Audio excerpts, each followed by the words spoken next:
नमस्कार दोस्तों, आपका बहुत बहुत स्वागत है आद्या क्लासेस के इस ऑफिशियल यूट्यूब चैनल पर। दोस्तों, जैसा कि आप जानते ही हैं कि आरआरबी ग्रुप डी की वैकेंसी आ चुकी है दोस्तों। पूरी 32,000 वैकेंसी आई है। इतनी बम्पर वैकेंसियां दोस्तों आपके लिए उपलब्ध हैं गवर्नमेंट ऑफ इंडिया की तरफ से, तो आप इस मौके को बिल्कुल मत गवाइए और हमारे साथ चलिए सफर की शुरुआत करते हैं दोस्तों। अगर आप ऑफलाइन पढ़ना चाहते हैं, हमसे स्पेशल कोचिंग लेना चाहते हैं, तो हमारे आद्या क्लासेस में अबोहर में है, आप संपर्क कर सकते हैं। चलिए आज की शुरुआत करते हैं। संविधान मौलिक अधिकार हम पढ़ रहे थे, तो चलिए दोस्तों चलते हैं इस सफर पर। आज हम पढ़ रहे थे, हमने 22 आर्टिकल पढ़ लिए थे। आज है शोषण के विरुद्ध अधिकार। देखो, पहले बहुत ज्यादा शोषण था समाज में। समाज में शोषण क्या था? पहले हमें जमींदारों ने शोषण किया, फिर अंग्रेजों ने शोषण किया, और मतलब बहुत ज्यादा डिप्रेस्ड क्लास इस वजह से पैदा हुई। तब आरक्षण की जरूरत पड़ी। तो इतने ज्यादा एक सोशल इवल्स तो उस टाइम एग्जिस्ट करते थे, यानी कि सामाजिक एक राक्षस की तरह थे, है ना। तो उनके द्वारा हम कैसे काम करेंगे, उनसे कैसे निकलेंगे, ये थोड़ी चीजें इस आर्टिकल में हम पढ़ेंगे दोस्तों। तो इसमें लिखा है, हमारे भारतीय संविधान के इस आर्टिकल में लिखा है कि मानव दुर्व्यवहार दुर्व्यवहार दूसरी बात मानव दुर्व्यवहार, और एक लिखा है बलात् और बेगार श्रम। देखो, पहले इस शब्द को सुनते हैं। इस आर्टिकल के दो पार्ट हैं, ठीक है। दूसरा है मानव दुर्व्यापार, मानव दुर्व्यापार। देखो, पहले गुलाम खरीदे और बेचे जाते थे, ना कि भारत में और देशों में भी, ठीक है। बच्चों और औरतों को एक ऑब्जेक्ट, एक चीज की तरह ट्रीट किया जाता था, एक चीज की तरह ट्रीट किया जाता था। उनकी मंडियां लगाई जाती थी। बहुत बुरी बात है, बट ये ऐसा ही था कि उनको खरीदा या बेचा जाता था। और इसके अंदर बहुत सारी चीजें, मतलब इतनी थी कि जैसे खरीद फरोख्त हो गया, किसकी? बच्चों और महिलाओं की। बच्चे और महिलाएं, बच्चे व महिलाएं, खरीद फरोख्त हो गई बच्चों और महिलाओं की। दूसरी बात इसके अंदर जो था कि दुर्व्यवहार के अंदर दोस्तों हमें दिखती है वेश्यावृत्ति। कैसे? उनके साथ इन ह्यूमन कंडीशन में उनको कंटेनर में भर भर कर, आज भी है ये कि उनको कंटेनर में भर भर कर दूसरे बड़े खाड़ी देशों में पहुंचाया जाता है। वो लड़कियां उसी एक कंटेनर में खाने रहने के लिए, वॉशरूम भी वहीं उनका। तो ऐसी चीजें वैश्यावृत्ति के अंदर आती हैं, उनको बाहर बेचा जाता है।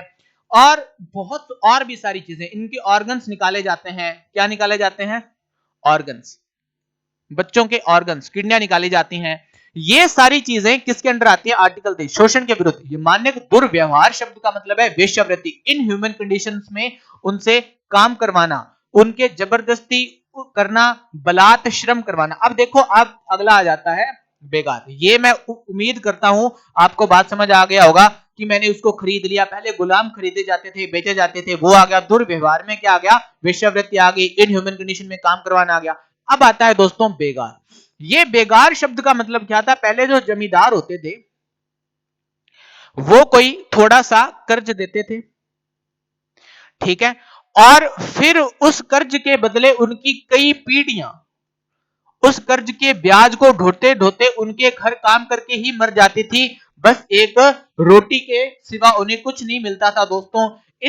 इस जो बेकार या बेगार प्रथा, मैं तो इसे बेकार प्रथा ही कहूंगा, बेगार प्रथा है, ये उससे रिलेट करता है। श्रम आ गया, विदाउट पैसे काम करवा लेना और पैसे नहीं देना, तो इसी में आता है।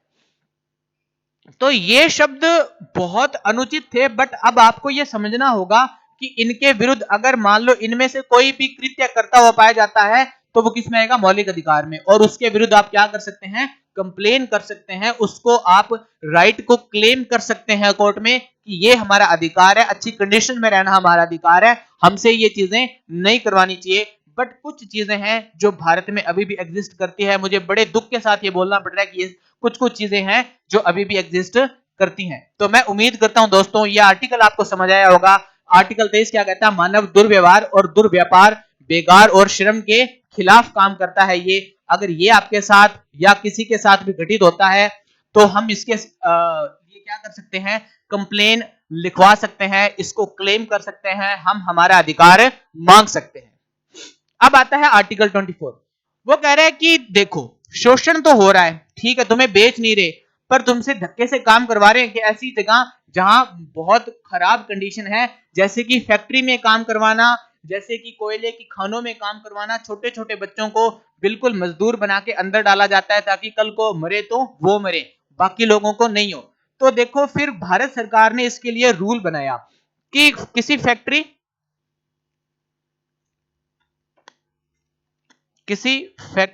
या खान, खान मतलब खदान है ना, खदान जो होती है जिसमें से हीरे निकलते हैं, कोयला निकलता है, तो वो बहुत छोटी छोटी संकरी जगहें होती हैं, प्रॉपर लाइट भी नहीं होती, कई बार प्रॉपर सांस भी नहीं आ पाती, उसमें इतना रिस्क होता है कि अगर वो ढह जाए। अभी एक उत्तराखंड में एक टनल ढही थी, हमें कम से कम 20 दिन लगे उनको निकालने में, पाइप से उनको खाना पहुंचाया गया, सारी चीजें पहुंचाई गई। तो आप जानते ही हैं कि कितनी इनह्यूमन, कितनी खतरनाक रिस्क की कंडीशन है। किसी फैक्ट्री या खदान में अन्य संकट में, जैसे बहुत ज्यादा थर्मल में काम हो गया, अन्य संकट में, इसमें सारी चीजें आ जाती हैं।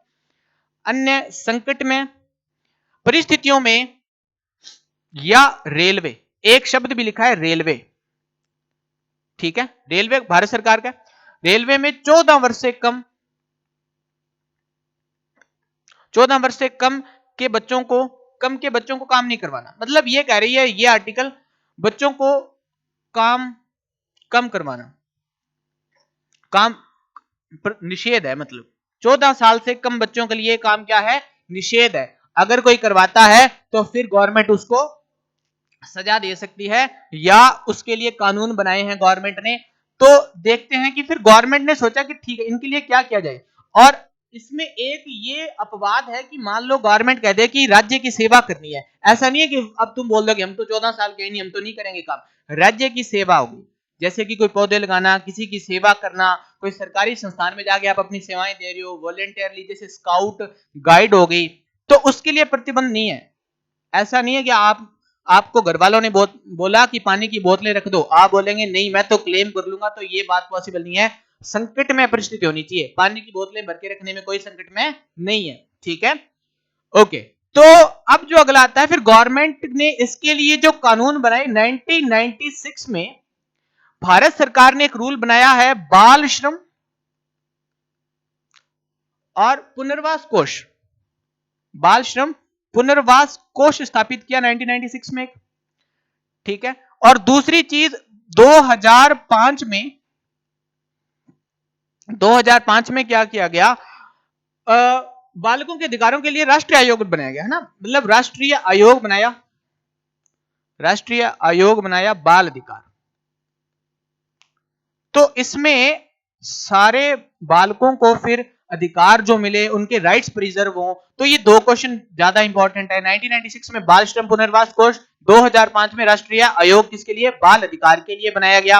राज्य की सेवा करी जा सकती है, इसमें कोई दो राय नहीं है, आपको कोई मनाही नहीं है, आप कर सकते हैं। बट अगर आपको कोई धक्के से फैक्ट्री या खदान या संकट में परिस्थिति में काम करवाते हैं तो आप उसके खिलाफ ये अपना जो मूल अधिकार है वो क्लेम कर सकते हैं। दोस्तों मैं उम्मीद करता हूं कि आपको ये बात समझ आई होगी, आपको ये आज के दोनों आर्टिकल अच्छे लगे होंगे। अच्छा लगा है तो हमारी ये कंटेंट, हमारी छोटी सी कोशिश है वो सबके साथ शेयर कीजिए, ज्यादा से ज्यादा सब्सक्राइब कीजिए। खुश रहिए, मस्त रहिए और स्वस्थ रहिए, और देखते रहिए आद्या क्लासेस के ऑफिशियल यूट्यूब चैनल को। चलिए दोस्तों आज के लिए इतना ही, मिलते हैं नेक्स्ट वीडियो में।